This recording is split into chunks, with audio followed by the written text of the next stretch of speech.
Assalamualaikum warahmatullahi wabarakatuh. My name is Siti Nuranisa, and in this opportunity, I would like to explain about stereotypes in Freedom Riders movie. Stereotypes show that there are gender, race, age, physical features, and social function. And the first is gender.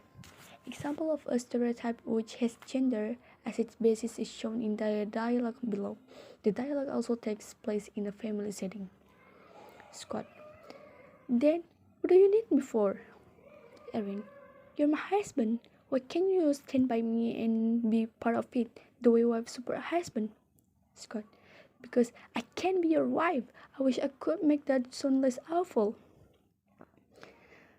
The dialogue above is another conversation between Erin and Scott. Scott is starting to feel unhappy with their marriage because Erin keeps paying extra attention to her students. Erin wants to know why Scott cannot support her the way wives support their husbands.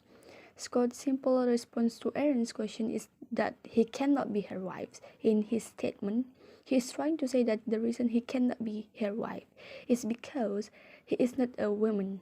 He believes that the women are the ones assigned to do the role of wives.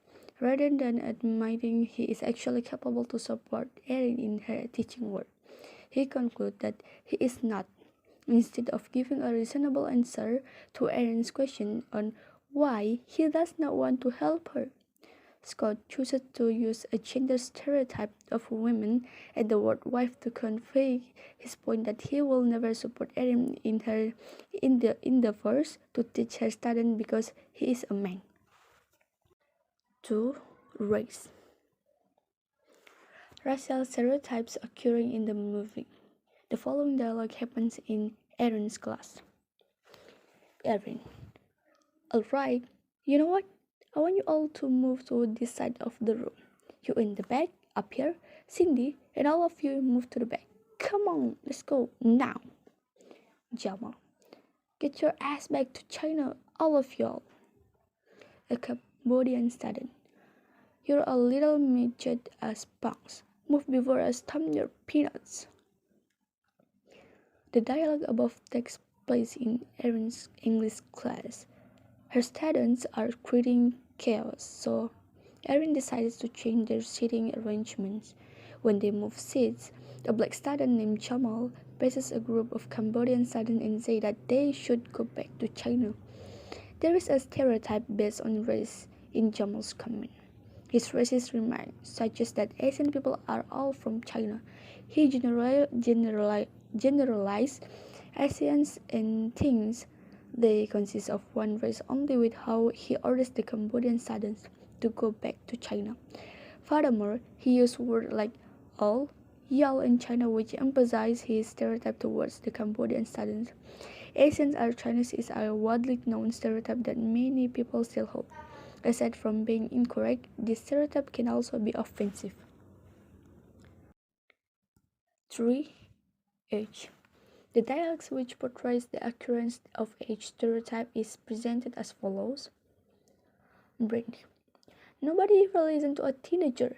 Everybody thinks you should be happy just because you're young. They don't see the wars that we fight every single day. And one day, the war will end, and I will not die. And I will not tolerate abuse from anyone. I am strong. Erin sets up a small event for her English class to start the new semester. She asks her students to express their feelings and tell stories they want to share to the class. Brandy is the second student who comes forward. She talks about how she always heard people say that young people should be happy. As a teenager, Brandy do not agree with the expectation about young people. That belief regarding teenagers displays an example of stereotypes based on age. Teenagers are always seen to be a happy group of people because they still do not know or carry adult responsibilities. Nonetheless, that preconception is not completely true. There are many teenagers who live a hard life every day, and Brandy sees herself as one of them. The age stereotype can be noticed from the word young uttered by Brandy. Everyone has ever been young, thus the word young in Brandy's utterance represents many people. Number 4 is physical features. Portrays the occurrence of stereotypes based on physical features is presented. Eva. In America, a girl can be crowned a princess for her beauty and her grace, but an Aztec princess is chosen for her blood to fight for her people, as Pepe and his father fought against those who say we are less than they are, who say we are not equal in beauty and in blessedness. In the beginning of the movie, Eva says that in America, a girl can be crowned a princess because of her beauty and grace. Eva's statement tells about physical attractiveness stereotype. Attractive people are generally viewed to have more positive traits compared to the less attractive ones.